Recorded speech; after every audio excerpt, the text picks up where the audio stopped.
Ésaïe chapitre 10. Malheur à ceux qui décrètent des décrets d'iniquité et qui écrivent pour ordonner la violence, pour refuser justice aux pauvres et pour ravir le droit aux malheureux de mon peuple, pour faire des veuves leur butin et pour piller les orphelins. Que ferez-vous au jour de la visitation, quand la ruine viendra de loin? Vers qui fuirez-vous pour avoir du secours? Et où laisserez-vous votre gloire? Ceux qui ne seront pas courbés parmi les captifs tomberont parmi les morts. Malgré tout cela, sa colère ne s'arrête pas, et sa main est toujours étendue. Malheur à Assur, verge de ma colère, et qui a dans sa main le bâton de mon indignation.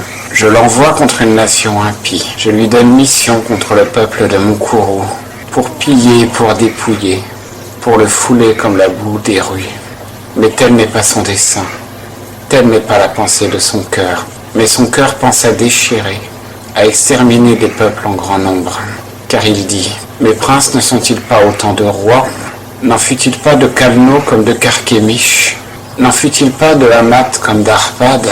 N'en fut-il pas de Samarie comme de Damas? Si ma main a atteint les royaumes des idoles, dont les images valaient mieux que celles de Jérusalem et de Samarie, ne ferai-je pas à Jérusalem et à ses statues, comme j'ai fait à Samarie et à ses idoles? Mais quand le Seigneur aura accompli toute son œuvre dans la montagne de Sion et à Jérusalem, je visiterai le fruit du cœur orgueilleux du roi d'Assur et l'arrogance de ses yeux hautains. Car il dit, je l'ai fait par la force de ma main et par ma sagesse, car je suis intelligent. J'ai déplacé les bornes des peuples et j'ai pillé ce qu'ils avaient de plus précieux. Et comme un héros, j'ai fait descendre des rois de leur trône.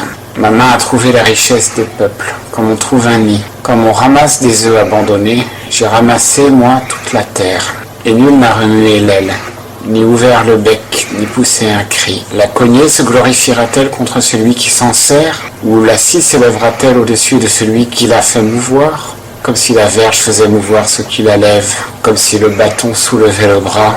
C'est pourquoi le Seigneur des armées, enverra le dépérissement sur ces hommes robustes, et au milieu de sa magnificence s'allumera un embrasement, tel qu'un embrasement de feu. Et la lumière d'Israël deviendra un feu, et son sein une flamme, qui brûlera et dévorera ses épines et ses ronces en un seul jour, qui consumera de fond en comble la gloire de sa forêt et de son verger. Il en sera comme d'un malade qui s'en va.